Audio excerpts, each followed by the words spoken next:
అపోస్తులైన పౌలు వారు మధ్యధరా సముద్రం గుండా రోమా పట్టణానికి ఆయన ప్రయాణమై వెళ్తున్నారు. ఈ ప్రయాణ పరంపరలో వారికి ఎదురైన అనుభవాలు గత వారం మనం ధ్యానించాం. ఆ తర్వాత మరెక్కువ సంకట స్థితికి పౌలుతో పాటు ఉన్న అనుచర గణం దయనీయమైన స్థితికి వెళ్ళారు. దరిదాపుగా 14 రోజుల పాటు సూర్యుడినైనా చంద్రుడినైనా వాళ్ళు చూడలేదంటే వాళ్ళు కనపడలేదు, నక్షత్రాలను చూడలేదు. 14 రోజుల పాటు గాఢాంధకారపు చీకటి వాళ్ళని ఆవరించింది.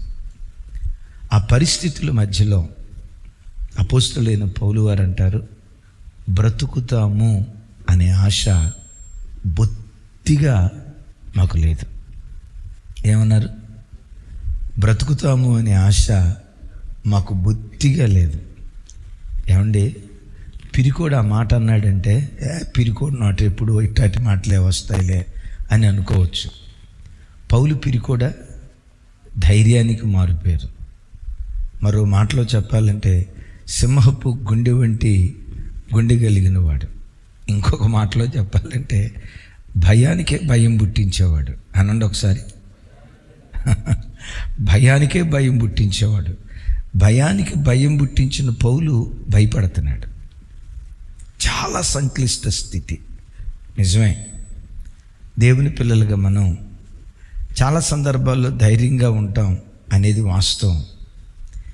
ధైర్యంగా ఉంటాం.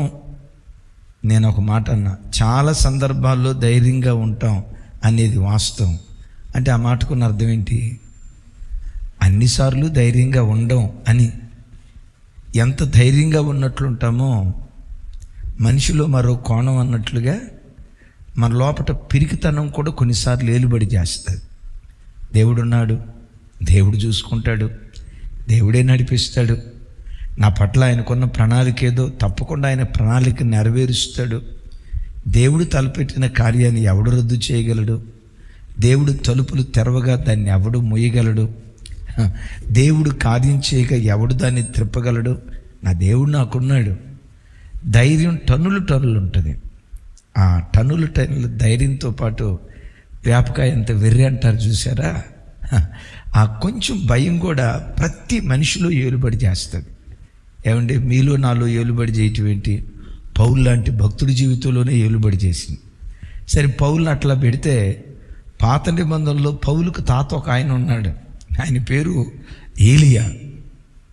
నేనొక్కడనే రోషం కలిగిన వాడినని ఒక్కడు కత్తి పట్టుకొని 840 మందితో కబడ్డీ ఆడాడు. మన తెలుగు భాషలో చెప్పాలంటే సిడుగుడు ఆడాడు. అంత ధైర్యవంతుడు, అంత పరాక్రమవంతుడు. బదిరి వృక్షం కింద కూర్చొని అంటాడు, అయ్యా నా పితరుల కంటే నేనేం పెద్ద గొప్పవాడిని కాదయ్యా, వాళ్ళని తీసుకున్నావుగా, నన్ను కూడా తీసేసుకో, నాకు బ్రతకాలని ఆశ లేదయ్యా, నన్ను చంపేసేయి అని. అంత ధైర్యవంతుడు. ఏమండి, సింహపు గుండె వంటి గుండె కలిగిన వాడు, మరణాపేక్ష కలిగిన వాడే ఏడుస్తూ ఉన్నాడు.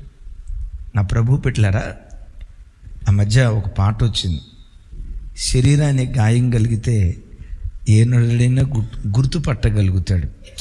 నుదుటి మీద గాయం కలిగింది, అయ్యో తమ్ముడు కెవిన్ ఏదో తలకేదో దెబ్బ తగిలినట్లుందే, వెంటనే టకమని చెప్తారు. ఇప్పుడు కొంతమంది సిస్టర్స్ కూడా నుదురు దెబ్బ తగులుతుంది, ఎక్కడో ముఖం మీద దెబ్బ తగులుతుంది. ఆ దెబ్బ ఎందుకు తగిలిందో వాళ్ళకి తెలుసు, ఇంటి ఆయనకి తెలుసు.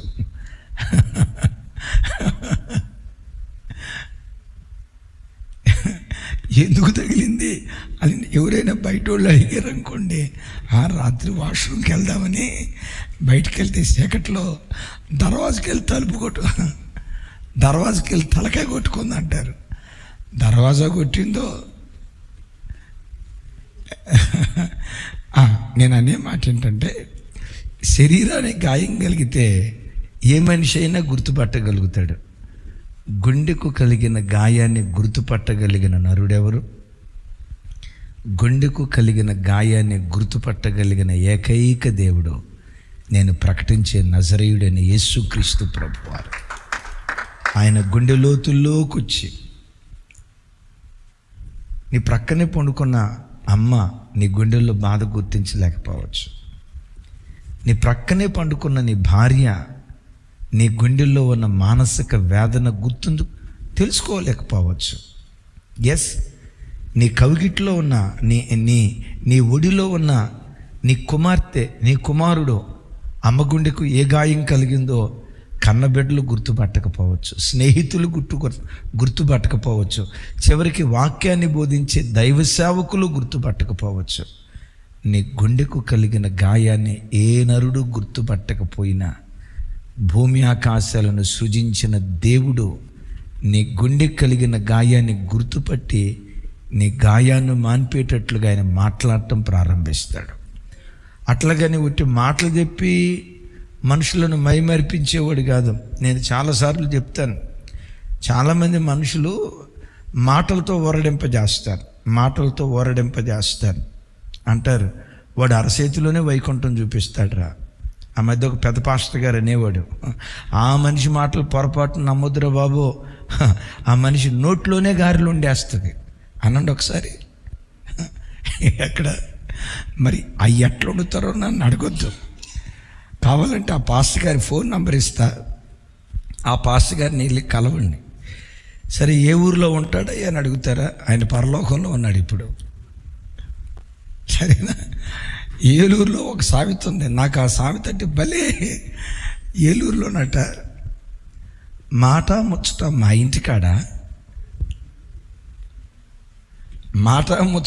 ఇంటికాడ, రేపటి భోజనం మీ ఇంటికాడ. అంటే చాలామంది మాటలు భలే కమ్మగా ఉంటాయి, మాటలు తీగా ఉంటాయి, కానీ మాటలకు తగినట్లుగా చేతలు ఉండవు. నా దేవుడు ఎవరో తెలుసా? మాటలతో తన ప్రజలను సంతోషపరుస్తాడు. మరి విశేషంగా తన క్రియలతో సంతోషపరిచే మనసున్న గొప్ప దేవుడి దేవుడు. Praise the Lord. తన కార్యాలతో సంతోషపరుస్తాడు. అందుకనే కీర్తనకర్త అంటాడు, యెహోవా నీ కార్యముల చేత నన్ను సంతోషపరిచావు అంటాడు. ఈ దేవుడు గుండె కలిగిన గాయాన్ని గుర్తుబట్టి మాట్లాడతాడు, మాటలతో ఆపడం. ఆ గుండె కలిగిన గాయాన్ని మాన్పగలిగిన మనసున్న మహారాజు, హృదయనాథుడు ప్రభువైన యేసుక్రీస్తు వారు.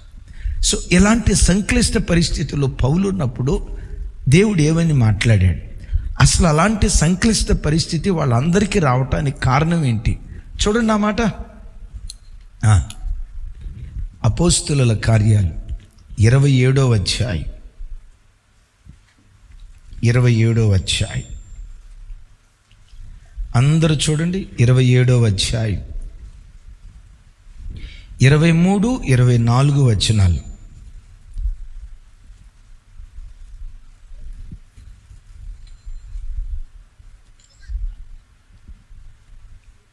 చూడండి ఒకసారి, అందరూ బైబిల్ తెరిచి చూడండి నాతో కలిసి. నేను ఎవని వాడనో, ఎవనిని సేవించుచున్నానో ఆ దేవుని దూత గడచిన రాత్రి నా యొద్ద నిలిచి, పౌలా భయపడకుము, నీవు కైసరు ఎదుట నిలవవలసి ఉన్నది.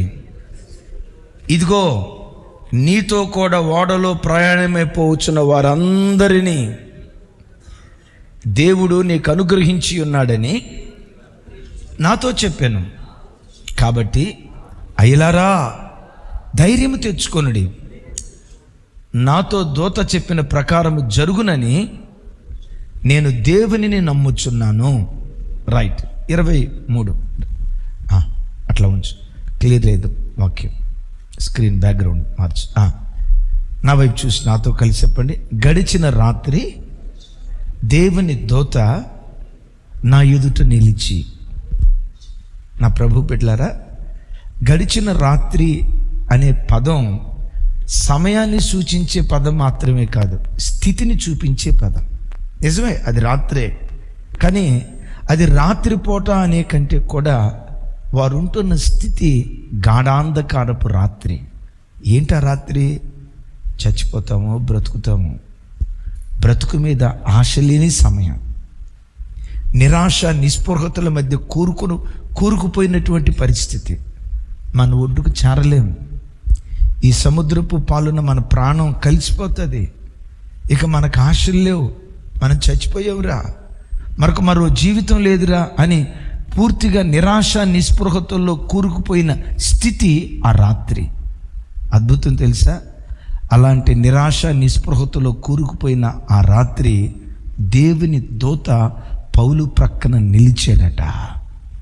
నా ప్రభు బిడ్డలారా, మనకు పగలున్నప్పుడు, అన్నీ మనకు బాగున్నప్పుడు, అన్ని స్థితిగతులు బాగున్నప్పుడు, జేమ్స్ అనే మంచి కరోడుపతి అయ్యి మంచి కారుల మీద తిరుగుతా మంచి సంపన్న స్థితిలో ఉన్నప్పుడు గమనించండి, మనకు తెలియనోళ్ళు కూడా అసలు వాళ్ళ ముక్కు మాకు మనం ఎప్పుడు చూడకపోయినా మన దగ్గరికి వచ్చి, సార్ నమస్తే సార్, మేడం గారు నమస్కారం, మేడం గారు, అమ్మగారు నమస్కారం అమ్మగారు అని మనం ఎరగని వ్యక్తులు కూడా మనల్ని పలకరిస్తారు. ఎప్పుడైనా పరిస్థితులు తలకిందులై రాత్రి అనుభవాలకు వస్తే నానేవాడు కూడా ముఖం చాటేస్తాడు. ఎందుకో తెలుసా? వీడిని పలకరిస్తే అప్పు అడుగుతాడేమో, ఈ నెల అద్దె అడుగుతాడేమో, ఆ పూట రేషన్ అడుగుతాడేమో, పిల్లల ఫీజు అడుగుతాడేమోనని మనం పగలు లాంటి ఆశీర్వాదకరమైన అనుభవంలో ఉన్నప్పుడు ప్రతివాడు మన ప్రక్కన ఉంటాడు. అదేమంటే ఏమంటాడు తెలుసా? నీ ప్రాణానికి అనండి అవునా, నీ ప్రాణానికి నా ప్రాణం. అసలు ఏమనుకున్నావు? మనమంతా ఏంటి, మనం నూజివీడోలో రా, మన విజయవాడలో రా, మనం తూగో పాగోలో రా, నీకేదైనా సేవ సిటుక్కుమని చెప్తే కాకి చేత కపురు పంపించు, రెక్కలు కట్టుకొని వాళ్తానంటాడు. ఇప్పుడు అన్నీ బాగున్నప్పుడు, పరిస్థితులు తలకిందులైనప్పుడు నా ప్రభు బిడ్డలారా, రాత్రి లాంటి అనుభవాల్లో ఏ మనుషుడు నీ ప్రక్కన నిలవబడడం అద్భుతం. నువ్వు రాత్రి లాంటి గాఢాంధకతం, నువ్వు రాకారపు చీకటిలో ఉన్నా నేను ప్రకటించే నా దేవుడు నీ ప్రక్కన నిలవబడతాడు. ఆయన పౌలా, భయపడుతున్నావా? పిచ్చోడా, నేను ఎక్కడికి తీసుకెళ్తానన్నా? రోమాకి తీసుకెళ్తానన్నాగా, కైసు ముందు నిలవబెడతానన్నా కదా. నీ పట్ల నా సంకల్పం నెరవేర్చబడే వరకు నీ తల వెంట్రుకల్లో ఒక్కటి కూడా రాలదో. నీకు కాపుదల మాత్రమే కాదు, నీతో పాటు సుమారుగా 270 మందికి పైగా వాడలో నీతో పాటు ప్రయాణమే వస్తున్నారే. నిన్ను బట్టి అద్భుతం చూడండి, నిన్ను బట్టి విచిత్రం, నిన్ను బట్టి నీతో పాటు ప్రయాణమై వస్తున్న నీ తోటి ప్రయాణికులందరినీ నిన్ను బట్టి నేను కాపాడతా. ఎంత కృప కలిగిన దేవుడు! నిన్ను కాపాడటమే కాదు పౌలా, నీతో పాటు ఉన్న ఈ 273 మంది ప్రాణాలను నిన్ను బట్టి నేను కాపాడతా, భయపడకో అని. అలాంటి భయకంపితమైన పరిస్థితుల్లో, ఆశను కోల్పోయిన స్థితిలో నా దేవుడు ఆశ పుట్టిస్తున్నాడు. ఈరోజు ఈ వాక్యం వింటున్న బిడ్డలారా, మీలో ఎవరైనా చుట్టూతో ఉన్న కొన్ని పరిస్థితులు, బ్రతుకు మీద ఆశ కోల్పోయినట్లుగా మీ స్థితిగతులు ఉన్నాయా? ఆర్థిక విషయాలు, ఆరోగ్య విషయాలు, కుటుంబంలో ఎదుగుతారు, పిల్లలు గొప్ప ప్రయోజకులు అవుతారని రెక్కలు మొక్కలు చేసుకొని కష్టపడి, వీడు ఇంజనీర్ అవుతాడు, వాడు డాక్టర్ అవుతాడు, వాడు కలెక్టర్ అవుతాడు, వాడు పలానా గొప్ప స్థితికి వెళ్తాడని ఉన్న ఆస్తులంతా అమ్మి కష్టార్జితమంతా పిల్లలకు దారిపోస్తే వాడేదో గొప్పోడవుతాడని ఎదురు చూస్తే, చివరికి కళ్ళ ముందు ఓ గొప్ప ప్రయోజకుడు అవుతాడని ఎదురు చూస్తే, పనికి మాలిన సంఘానికి ప్రెసిడెంట్గా, ఎందుకు పనికిరాని వాడిగా, కొరగాని కొయ్యగా నీ బ్రతుకులు మారిపోయాడా? ఇక వీడు బాగుపడ్డు, ఈ భర్త మారడు, నా పరిస్థితి ఇంటే, నా స్థితిగతులేం చక్కదిద్దబడు అని ఒకవేళ బ్రతుకులో ఆశ కోల్పోయి ఈ రాత్రి వాక్యం వింటూ ఉంటే, నేను ప్రకటించే నా యేసు ఆశలు కోల్పోయిన బ్రతుకులో ఆశలు పుట్టించే ఆశాజ్యోతి. ఆశాజ్యోతి. పౌలా, భయపడకో, నేను బ్రతికిస్తా. పౌలా, ఈ నడి సముద్రంలోని ప్రాణం పోదు, అద్దరికి నిన్ను చేరుస్తా. ఏ రోమా పట్టణంలో కైసరు ఎదుట నిలవబెడతానని ముందు నేను నీతో చెప్పాను, కైసరు ఎదుట నువ్వు నిలవబడతావు, రోమాలో కూడా నువ్వు సేవ చేస్తావు. నిన్ను బట్టి ఈ ఓడలో ఉన్న వాళ్ళందరినీ నేను కాపాడుతా. అమ్మా, నేను ఒక్కదాన్నే భక్తి కలిగిందండి అయ్యా, నా ఇంట్లో అందరు భక్తిహీనులే, ఎట్లాగయ్యా వీళ్ళ బ్రతుకులు నాశనం అయిపోతాయేమో అని అనుకుంటున్నావా? పౌలు ఒక్కడిని బట్టి ఆ ఓడలో ఉన్న 273 మందిని దేవుడు కాపాడాడే, నిన్ను బట్టి నీ ఇంటిలో ఉన్న ప్రతి బిడ్డను నా దేవుడు కాపాడును గాక. విన్నారా ఈ మాట? అయ్యా, నీలో ఉన్న భక్తి ఒకవేళ కొడుకులో లేకపోయి ఉండొచ్చు, కూతురులో లేకపోయి ఉండొచ్చు, కట్టుకున్న భార్యలో లేకపోయి ఉండొచ్చు. అయ్యా, ఎంతకాలం చూసినా ఈ భక్తి విషయంలో ఒంటరి పోరాటం అయ్యా, నేను ఒక్కడనే నిలవబడుతున్నానయ్యా, ఒక్కళ్ళు సహకరించట్లేదయ్యా. దేవుని ఉగ్రత వేళ మీదకి దిగొస్తుందేమో, దేవుని శాప వేళ మీదకి దిగొస్తుందేమో ఓ తెలియని కలవరంతో నీ ఉంటే, పౌలు ఒక్కడిని బట్టి పౌలుతో పాటు ప్రయాణమే వెళ్తున్న ఆ ప్రయాణికులందరినీ దేవుడు కాపాడలేదా? ఒక్క నీతిమంతుడుంటే పట్టణాన్ని కాపాడుతానన్నాడే, ఒక్క నీతిమంతుడుంటే పట్టణాన్ని కాపాడుతానన్నాడే. నీ భక్తిని గుర్తుకు తెచ్చుకొని నీ ఇంటి మీద దేవుడు చల్లని చూపు తప్పకుండా నిలుపుతాడు. ఏమైపోద్దో ఈ కుటుంబం, ఏమైపోద్దో ఈ సేవ, ఏమైపోద్దో ఈ సంఘం, ఏమైపోతుందో ఈ పరిస్థితులు, కలవరపడకు. ఒక్కడు నీతిమంతుడు నా సన్నిధిలో కనబడితే ఆ ఒక్కడిని బట్టి పట్టణాన్ని కాపాడుతానన్నాడే. నీ ఒక్కదాన్ని బట్టి, నీ ఒక్కడిని బట్టి, నీ ఒక్కడిని బట్టి నీ ఇంటిని నా దేవుడు కాపాడును గాక. ఆమేన్. సరే, ఇంతవరకు అర్థమైంది కదా ఓ మాట. అసలు పౌలు వారి ప్రయాణంలో రాత్రి ఎందుకు ఎదురైంది? విన్నారు ఈ మాట? దరిదాపుగా 14 రోజుల పాటు సూర్యుడిని చూడలా, చంద్రుణ్ణి చూడలా, నక్షత్రాలు కనపడలా. ఒక మాట అండి, 14 రోజుల పాటు, 14 రోజులు అంటే రోజుకు వచ్చి ఎన్ని గంటలు? 24 గంటలు. 24 × 14, ఇప్పుడేం లెక్క వద్దులయ్యా, వినండి. 24 × 14 ఎన్ని గంటలు? ఇంటూ నిమిషాలు వేయండి, ఇంటూ సెకండ్లు వేయండి. ఇప్పుడు మీరు ఇంట్లో ఉన్నారు, అది మధ్యరాత్రి ఉన్న పాటు కరెంటు పోయింది. ఆ కరెంటు వస్తుందిలే అని అట్లాగే ఉన్నారు, చెమ్మ చీకటి. ఆ రాత్రి అంతా కరెంటు రాలా, ఇంత మిణుకు లైట్ కూడా రాలా. సరే, 7 అయింది కదా, తెల్లారిందిలే అని బయటకు వస్తే అంతా చీకటి. విన్నారా? మధ్యాహ్నం దాకా చీకటి, సాయంత్రం దాకా చీకటి. ఆ లోపు నీకు సమాధి పెట్టి రెడీ చేయకపోతే నన్ను అడుగు. 14 రోజుల పాటు సూర్యుడినైనా చంద్రుడైనా చూడకుండా, అది నట్టనడి సముద్రం. మీరు ఎప్పుడైనా చూడండి, సముద్రపు తీరానికి వెళ్ళి ఇట్లా నిలవబెడితే ఆహ్లాదం అనేది దేవుడి ఎరుగు. ఆ కెవిన్ ఏమొస్తుంది చిన్న భయం? కాకినాడోడికి కూడా భయం వస్తుందా చిన్న? మీది సముద్రం పక్కనే కదా, రైట్. సముద్రాన్ని దూరం నుంచి అట్లా చూస్తూ ఉంటే ఒక్క 5 నిమిషాలు తదేకంగా అట్లా చూడండి, గుండె 190 గుట్టుకోపోతే నన్ను అడగండి. ఏమండి, ఇంట్లో ఉన్నప్పుడు చీకటి ఉందంటే పోనీ అనుకోవచ్చు, నట్టనడి సముద్రంలో చీకటి ఉంటే కొన్నిసార్లు ఊహలు వస్తాయి. ఈ విమానం ఆకాశంలో ఎగిరేటప్పుడు ఒకరోజు నాకు డౌట్ వచ్చింది.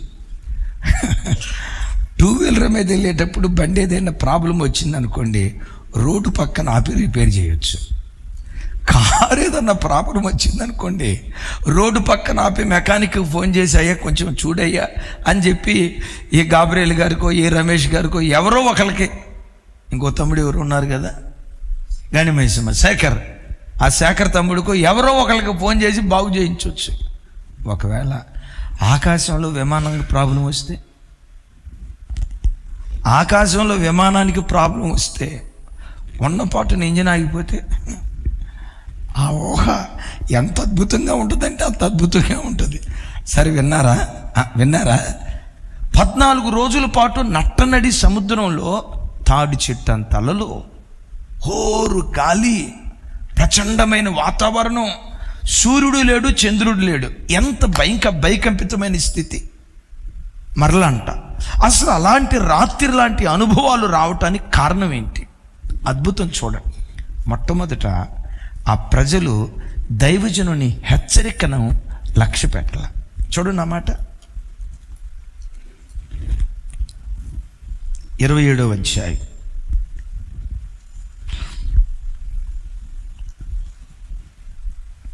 9-10 వచనాలు, 9-10 వచనాలు, 11వ వచనం వరకు చూడండి.